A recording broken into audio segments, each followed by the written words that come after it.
Hi, I'm Maja. And I'm Lara. And we are on an epic TET adventure across Europe from the UK to Greece. We're riding these two Honda CRF 300 Rallys. This is our video diary.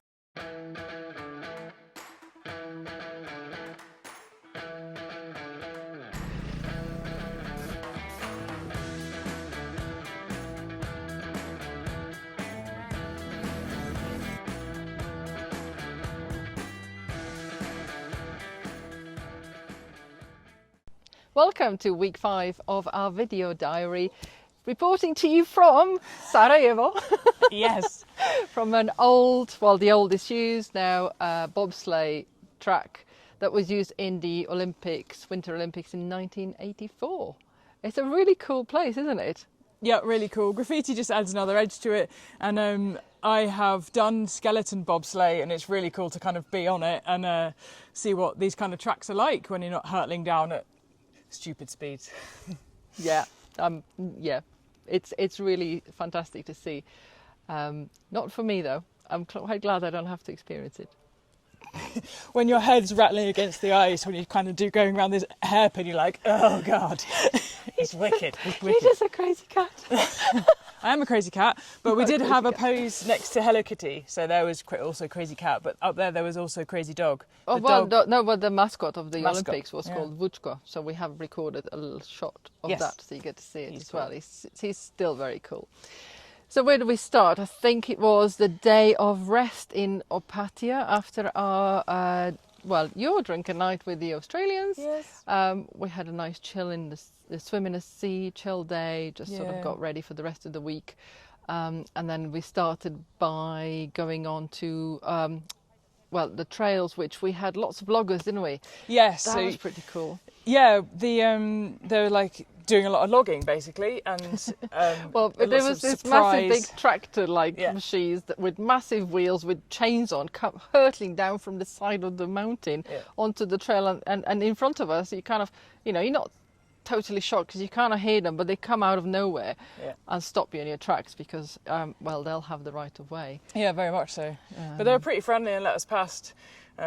They did let us pass, and then they stopped us when there was an actual swinging, what's it called, the loggy thing that pulls a tree out of the loggy logger, but they're swinging a full tree trunk around. That one. You don't want to get hit by it. No, they did warn us to stop, and then we waited, and then we carried on, which was fun. And then we carried on a bit of gravel track, which was getting a little bit boring, except there was one complete highlight, unexpected, and Lara stopped for a photo. Yeah, I did stop for a photo because I saw a train line. Except it got even better than that. It got even better because there ended up being a train on it, and the train driver did a massive choo-choo, and I lost my mind. Yeah, it was great. You certainly did. Got a bit obsessed with trains, love engineering. Trains are pretty cool. It was great to see you so happy, and I think at that point that perked me up as well a bit, because the gravel roads, they were getting just a little bit boring and I was getting tired. And then we got to Knin, I think. We got to this town and we couldn't find anywhere to sleep. We couldn't find anywhere we wanted to sleep, put it that way, and there were no campsites. It was actually not far from the Adriatic Rally campsite, so obviously everything was fully booked. We met one of the competitors as well, who was pretty cool, another Brit.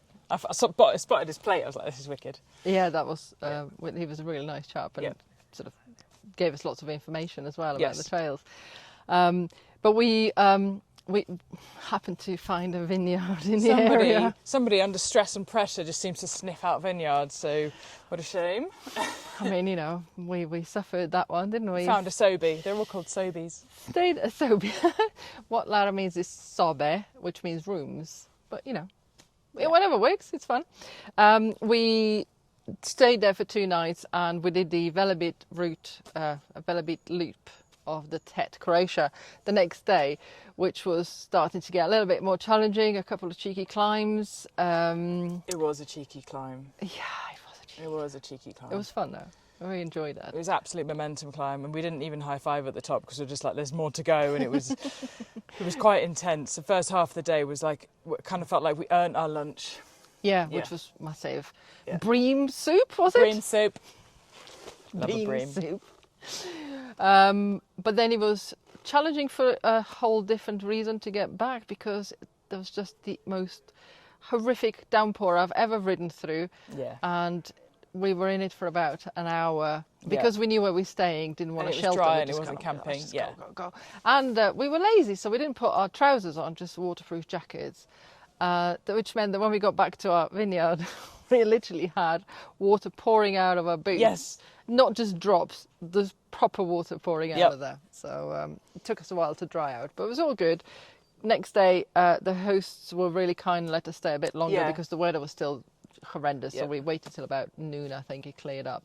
But that was after the vineyard tour, or the distillery tour, as it were. Well, yes, that's right. Yeah, I've completely skipped that. I'll let you talk about that because you helped. Oh, yes, yeah. So they were pressing the grapes. So they had a big grape harvest, and it was a good opportunity to kind of get stuck in. So I was just lifting away the grapes and then pour them into the grape mulcher where they do that initial press. And it was good that they just let me get involved, basically, whilst Maja just walked around hugging wine barrels. It was pretty cool. What else do you do? Exactly. Apart from drinking wine, obviously. Yeah. Yeah, it was a really nice, spontaneous evening. We met a Czech guy who was there on his quad bike with his girlfriend, and he was doing some of the Well, it was a quad car, wasn't it? It was a big one. Yeah, and not on fire. Not on fire. No, somehow not alight. It was a really good evening. And then we left Kneen and we stopped at, I can't remember what it's called. There's an old army training ground with tanks. So we had a little play around there. Yep. And then we crossed over to Bosnia. Yes, again. And that beautiful road back up again. And then kind of we're avoiding thunderstorms, so we left like late in the morning and then ended up thinking about getting to a high point to have lunch, because we like to have lunch in high places because you can, and they're usually private and a bit more exclusive. But the rain came over, like I could see it, and I was like, maybe we should stop now and find some shelter. So we kind of got some hot food down us and hid in a church as the thunderstorm kicked in. Yeah, and that was really eerie and kind of spooky area because there were not lots, there were maybe 10 abandoned buildings. Clearly people used to live there, there was nobody there. And this church that is still maintained, a bit of graveyard. We started cooking our lunch, heating up in the back of the church and watching the storm come in and the lightning, and then we kind of ran under the cover of the porch area of the church, waited for the storm to pass, and then we carried on. And then it just, the whole area had a really eerie feeling. It was a little bit, I can't put it into words. It's the weather that doesn't help as well, but it just felt a bit eerie, abandoned, alone, and we just felt like it was just the two of us in this Bosnian landscape, and we were like, my heebie-jeebies are up. Yeah, it was a bit. Fortunately, the heebie-jeebies led to a great discovery. Well, yeah, luckily, we were aiming for a hotel, which we luckily never reached because we seen it the next day and probably wouldn't want to stay there.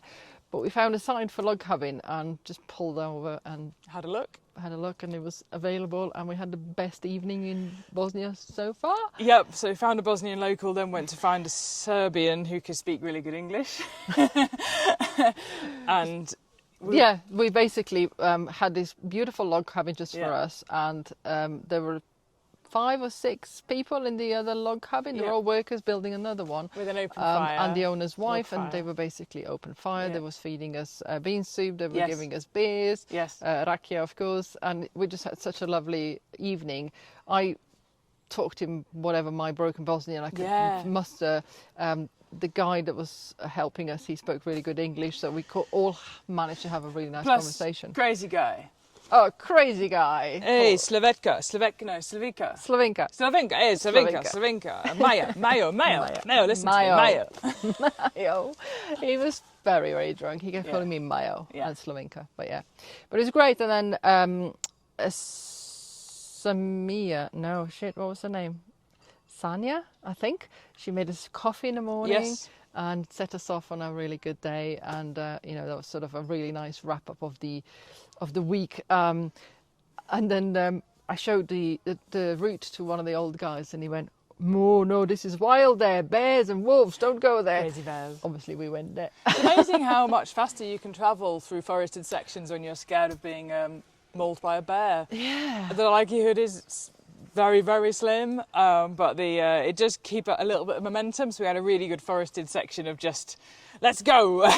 Well, that was the day we had no lunch, because I thought, well, do I really want to pull over and have my sandwich and then the bear comes and wants a piece? Like, no, let's just keep going. We don't share food. So, we've skipped a huge bit of our journey, of course. On our way from Croatia to Bosnia, we stopped at Plitvička Jezera and went for a rowing boat. Oh yeah. Yeah, so we the lakes are obviously they're very famous. I think they're UNESCO protected.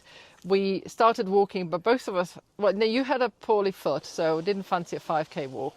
We went to the bottom of the first lake and saw rowing boats, and we thought, hey, that's a good idea. So we took the boat out. Yep. Trying to avoid more injury, I ended up hurting my foot on that boat. Tripping over as we swapped who was rowing and who was chilling. Like really random. So we both hobbled back, but we had a really great hour on the water, saw some lovely waterfalls. And a pike. We saw a pike. And a pike, yes. And then we rode to the... Rode our bikes back now. Yeah, we're now back on our bikes, yeah, riding bikes. To the old airfield, which we can record a video from in week 4 if you watched it. Yes. And that was fantastic to see. And then we were able to go inside an old, it's a hangar, but it was an underground bunker. Which is very spooky and a bit scary. And then we ended up in Bihać in Bosnia for the night. Had a nice meal on the river. Yeah. It was pretty cute. It was our first taste of Bosnia. It was a bit chaotic. Lots of motorbikes buzzing around. It was, but we're in t-shirts and shorts. But it was a busy atmosphere.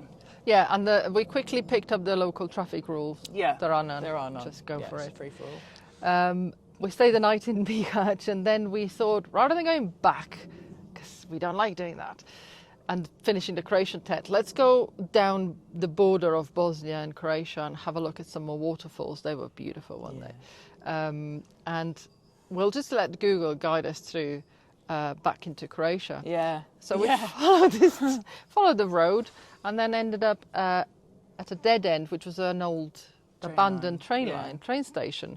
So we kind of freestyled it from there on. Came over this little tiny bridge with beautiful waterfalls, and then you stopped and jumped off your bike, and I thought, what are you doing? Something was attracted my attention. It was food. It was always food. This lady just shouted at me and just waved what looked like a breaded product. I was like, yeah, waving food. I'm going to sniff that out. Jumped off, and turns out she has some freshly made donuts that she clearly feeds to the tourists that are walking past these beautiful little waterfalls. So we got to eat freshly baked donuts covered in this Eurocreme, which is like half Nutella, half white chocolate. Yeah. And with a dusting of icing sugar, and just nommed those. It was so good. I can taste it now. Perfect. And then we accidentally rode over a bridge that was meant for pedestrians only. Yes. But I mean, the bikes fitted around the plant pot, so what were we to do? You got shouted at. Yeah. I think they got bored by the time I came past. Lara bought some honey.